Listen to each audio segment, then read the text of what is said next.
tudo bem? No vídeo de hoje nós vamos falar sobre outorga, um tema muito importante, não apenas para as áreas industriais, como também para as áreas rurais.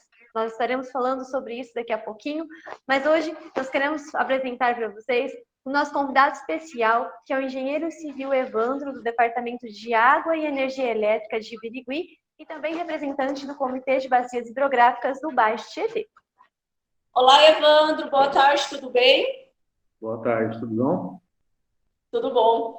Obrigada pela sua participação no nosso programa de educação ambiental do SAAI e também estendemos os nossos agradecimentos ao DAE de Birigui e também ao Comitê de Bacias Hidrográficas do Baixo Tietê. Hoje esse bate-papo vem bem de encontro com um assunto onde gera muitas dúvidas, principalmente na área rural, onde há um maior índice do uso da água, principalmente para irrigação, seja subterrânea ou superficial. Então, para iniciar o nosso bate-papo de hoje, você poderia esclarecer para a gente o que é a outorga e qual a sua necessidade? Sim. Camila, a outorga é o ato administrativo por meio do qual o DAE defere, ou seja, ele aprova uma utilização ou uma interferência em recurso hídrico. Uma utilização pode ser uma captação ou lançamento, uma interferência pode ser uma canalização, uma travessia ou um barramento. Isso por um tempo determinado e através de uma portaria específica após solicitação formal do requerente e considerando aspectos jurídicos e técnicos também. A importância da outorga, levando-se em conta que a água é um bem público, a outorga é um instrumento de gestão de usos e interferências de recursos hídricos que tem por objetivo equacionar a demanda com a disponibilidade por recurso hídrico, evitando assim a superexploração de um aquífero ou um curso d'água em um determinado local e, consequentemente, os conflitos que podem ocorrer entre os usuários, entre os agricultores, industriais e prefeituras. Evandro, também existe a dispensa da outorga. Como que funciona essa questão da dispensa? A legislação ela prevê que usos e acumulações de águas considerados insignificantes, eles serão dispensados de outorga. A portaria do DAE que trata do assunto é a portaria 1631. Ela estabelece que estão dispensados de outorga os usos e as derivações superficiais e os lançamentos de efluentes com volumes iguais ou inferiores a 25 metros cúbicos dia, as captações subterrâneas, ou seja, os poços, e as captações em tanques cavados em várzea, com volumes iguais ou inferiores a 15 metros cúbicos dia, os barramentos com volume de armazenamento de até 30 mil metros cúbicos, e os tanques escavados, desde que eles tenham captação. Lembrando que a dispensa de outorga ela também necessita da entrada de um requerimento da solicitação. E isso tudo através da outorga eletrônica, através da internet. Ah, tá. No caso da outorga, quem que assina? Tem que ser um geólogo? No caso Quem que poderia assinar essa outorga? No caso de poços, se for perfurar um poço, você precisa de um projeto, então você tem que ter um técnico capacitado para fazer o projeto.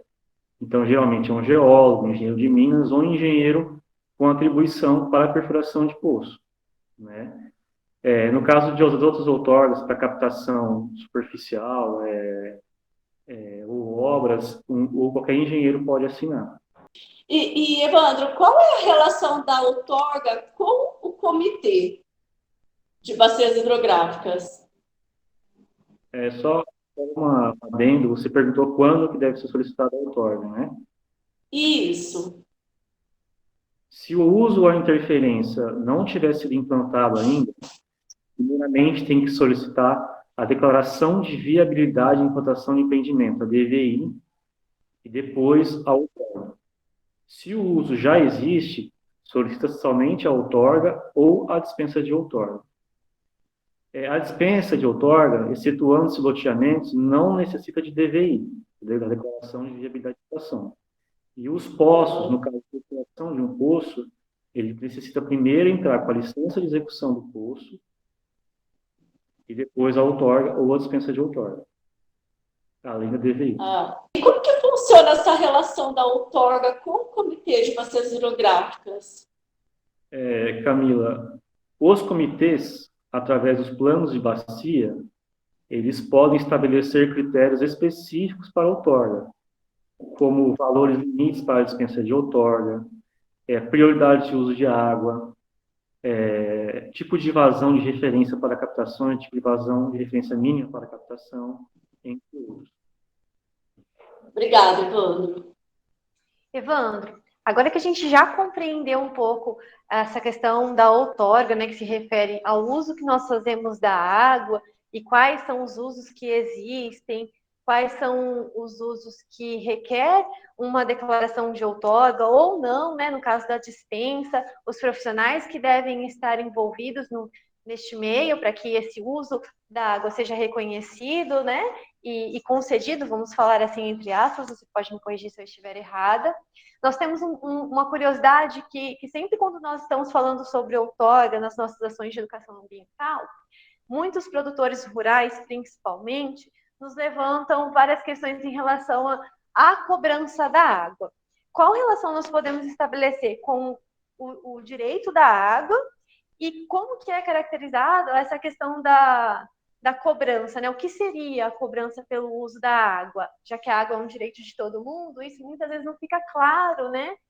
A importância de se cobrar o uso da água não é muito evidente, principalmente para o produtor rural, que é quem faz maior uso desse recurso. A cobrança, Elisa, ela tem por objetivo, ela é um instrumento de gestão, ela tem por objetivo dar ao usuário uma noção do real valor da água, né, promover também o uso racional da água e conseguir um aporte financeiro para a recuperação das bacias hidrográficas. Sim. O objetivo da cobrança é esse. Quem é cobrável, o decreto estadual diz que são cobráveis usuários urbanos, públicos ou privados, e os industriais. Então, não existe cobrança de finalidade rural nesse momento. Ainda não, né? Sim, Não entendi. Ainda se confunde muito essa questão, né, Evandro? O produtor rural acha que ele, em breve ou logo, terá que fazer o pagamento também pelo uso da água. E aí acaba tendo essa confusão entre declarar o uso da água através da outorga e a questão da cobrança. Muitos nem fazem, né, a discriminação do uso da água através da declaração da outorga, pensando que haverá uma cobrança no final desse processo para que ele possa continuar utilizando a água na sua produção. Então, por enquanto, não há essa regulamentação, né? Não há uma cobrança para o uso rural. Por enquanto, não. Sim, entendi dessa parte, então. Então, você já esclareceu também quem deve pagar, né? No caso, os produtores rurais ainda devem informar qual é o uso que está sendo utilizado na sua área, mas, no momento, isso não implica na cobrança de taxas e de nenhum valor. Só para a gente deixar confirmadinho essa questão, né? Para esses outros casos que você nos disse que são cobrados o uso da água, quais são os parâmetros que vocês utilizam para fazer essa cobrança? A gente sabe que tem a declaração da quantidade, do número de vazão, tudo, mas também eu acredito que tem uma regulamentação para que haja a cobrança adequada para cada tipo de uso. Essas taxas geralmente variam de valor de acordo com o uso ou é de acordo com a quantidade mesmo, como você nos informou no início? Cada comitê estabelece os critérios da cobrança e também os seus valores, né? No caso do comitê do BAF-Tietê, que por missão está inserido, né? A deliberação estabeleceu que para a captação, derivação ou extração de água, a cobrança tem um valor de 1 centavo por metro cúbico. Para consumo de água, que é aquela água que não retorna ao recurso hídrico, é aproximadamente 2 centavos. Está estabelecido 12 centavos por quilo. de DBO. Lembrando que esses valores, lembrando que no caso de captações subterrâneas, a mesma deliberação estabeleceu que a cobrança é 10% maior, no caso de captação subterrânea. Então, são esses valores que hoje são cobrados aqui no Comitê do Baixo Tietê. Ah, legal. Bem, bem esclarecido. Falando já, então, desse valor que é cobrado e fica, né, para os comitês de bacias hidrográficas, na nossa bacia do Baixo Tietê, como esse valor é empregado? Ele é revertido em quais ações? Porque a cobrança ela tem a finalidade, como você disse no início, né, de conscientizar as pessoas sobre o uso da água e também uma forma de valorizar o uso da água. Embora a gente saiba que a água tem um valor inestimável, é um bem comum para todos, né? A gente brinca aqui no nosso trabalho com as crianças, que a gente fala que a água é um tesouro branco, que é como se fosse o ouro branco no início, né, do descobrimento do Brasil, que era a nossa cana-de-açúcar. Hoje, a gente tem a água como um elemento vital. Então, assim, a cobrança, ela não agregaria, assim, um valor real do que a água é nas nossas vidas. Mas ela já desperta na comunidade, né, a importância do uso racional e também da valorização desse recurso para as próximas gerações. Dentro do nosso comitê, esse recurso é empregado de que forma? A arrecadação, o dinheiro arrecadado, ele retorna para o comitê, né?